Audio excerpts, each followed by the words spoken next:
What is good, YouTube? It is Show. Now, today I've watched a lot of anime.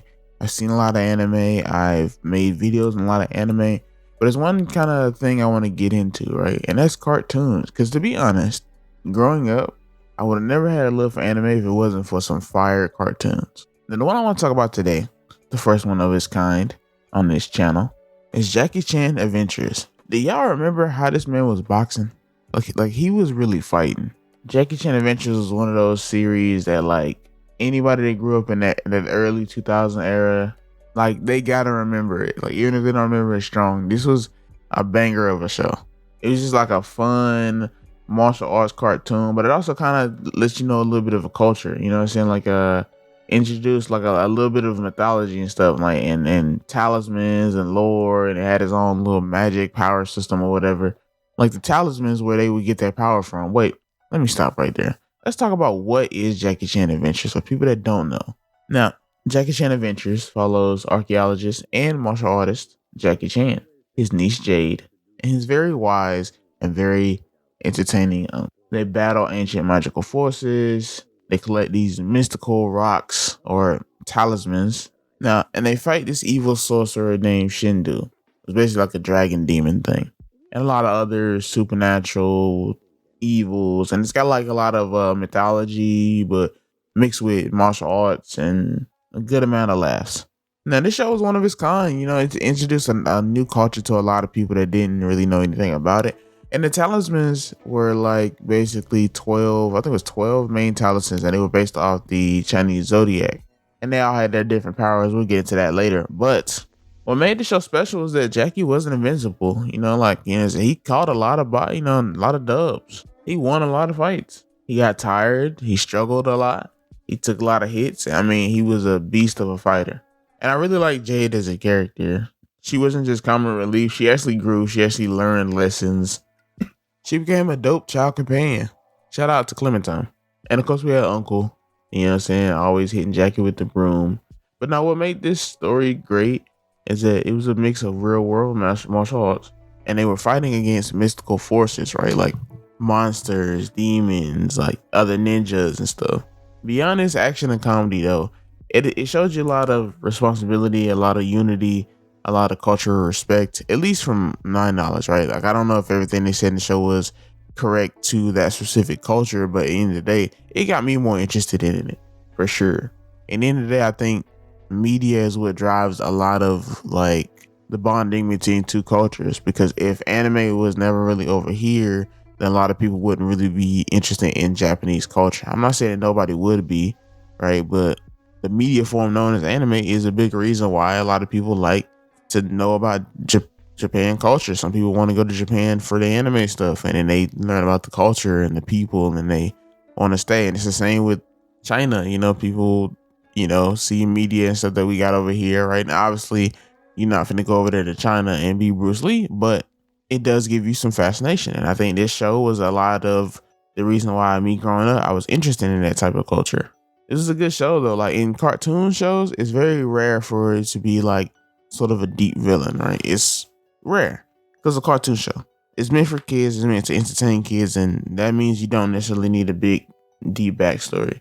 But villains in this show, they had motives. They had like past. They had things that they fought against in the past, you know? So it's like each talisman kind of expanded the world. Like every time they would get a new talisman, it kind of expanded like the power pool, right? It made it more interesting. Like which one would they use for this specific mission? Similar to when like Ben 10 gets a new alien, you know, it's just always fun to see when he's going to use it.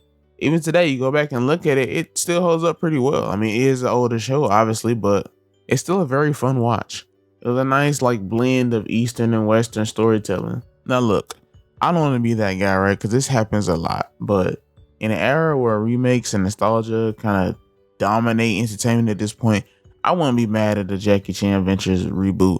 But at the same time, like cartoons rebooting have a bad history, right? You got like Teen Titans Go, you got like the new Ben 10, and granted, and I will say this, those are not really my demographics, right? So even if I don't necessarily like going back and watching those shows, they're not really meant for me to watch. So I'm not mad at a Ben 10 new Ben 10 anime with new animations or whatever. I just don't necessarily feel like I would watch it, but it could be for the new generation of kids and they could really love it. But I've seen a lot of cartoons getting rebooted. And if they do reboot Jackie Chan Adventures, I think it should definitely keep the same type of heart that it had when it first aired. Like, I don't think they should change it, make it more like kiddie or even more flashy. I think just a simple continuation would be fun. But that's biased though. Like, I can't like some remakes and hate others. It just is what it is. I guess I could, but I'm picking and choosing about cartoons being remade. And this one I definitely wouldn't mind. Because the one thing I did like about the show is the character growth. Like, I never felt bored when watching the episode. I never felt bored when learning a lesson about responsibility. You see Jade kind of continuously mess up and continuously like fix her own problems, and that causes like character growth. It's a show that definitely deserves to be talked about more. I'm gonna be honest. Another thing that made it so good, right? We talked about the characters. The characters is fire. Of course, you know Jackie, then we got Jade, and then we got Uncle. All good characters, all fire characters, all kind of a funny, good, interesting trio. The villain though, Shendu, he was kind of terrifying. Like as a kid or like someone that was younger, bro was a dragon statue that was controlling demons and controlling magic. Like, he was out here going crazy. But we got the humor, we got the characters, we got all of these different factors that make up this amazing nostalgic show. Now, we're going to talk about the power system. They have these talismans. I always thought these were cool. And I always wanted to like buy one just to like have them as like memorabilia. This is one of the coolest power systems in a kid show, right? I mean, obviously you have cool ones like the Omnitrix and stuff like that, but I actually really enjoyed this one, to be honest. Every time they found a new talisman, you know something was crazy about to happen. You knew that like it would be another power to their arsenal. There's another show that I'm not going to mention here that did this like item collecting thing the best, and it'll probably be for another video, but that's also one I want to throw in the ring because that was fire too. But each power had its own kind of feeling to it, you know. And as a kid, if you watch this, you always picked your favorite. You always knew which one you would actually pick it. Like, if you could choose one talisman, you knew which one you would pick to always have. All right, so without further ado, let's get into talismans and their powers real quick. So we got the rat. This brings objects back to life. We got the ox, which is super strength. You gotta love your natural super strength. We got tiger, who is like a balance. It balances out like the good and evil halves. Rabbit, which is super speed. My personal favorite, I'm not gonna lie. Dragon, which was fire, like energy blast or whatever. Snake, which was invisibility. Horse was healing, restoration. You got sheep, which is astral projection.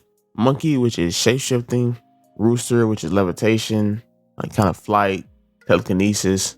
Dog, which was immortality. And pig, which was heat vision. So that's what I see on the list right now.